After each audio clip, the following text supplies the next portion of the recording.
la mano de Jehová para salvar, ni se ha agravado su oído para oír.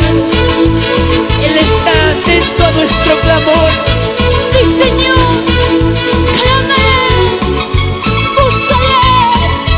Él está atento al clamor de su pueblo. Él está atento para respondernos las peticiones de vuestro corazón. La maldad se está aumentando, en esta tierra no hay justicia. Se oyen guerras y terremotos, son señales y prodigios. La maldad se está aumentando, en esta tierra no hay justicia.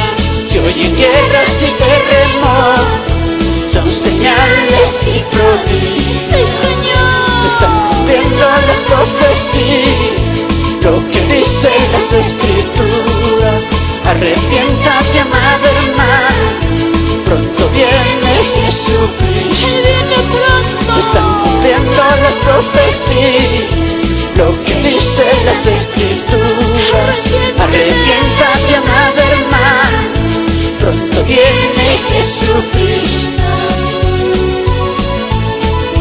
El que tiene oído, oiga lo que el Espíritu dice a las iglesias. Al que venciere daré de comer del maná escondido, y le daré una piedrecita blanca, y en la piedrecita escrito un nombre nuevo, el cual ninguno conoce, sino aquel que lo recibe. Aleluya. Cuánta maldad. Ten misericordia, Señor. Ten piedad de esta nación. La maldad se está aumentando, en esta tierra no hay justicia. Se oyen guerras y terremotos, son señales y prodigios. Vamos, dilo fuerte. La maldad se está aumentando, en esta tierra no hay justicia. Se oyen guerras y terremotos, son señales y prodigios. Se están cumpliendo las profecías, lo que dicen las escrituras. Arrepiéntate, amado hermano, pronto viene Jesucristo. Él viene. Escúchame, Él viene pronto.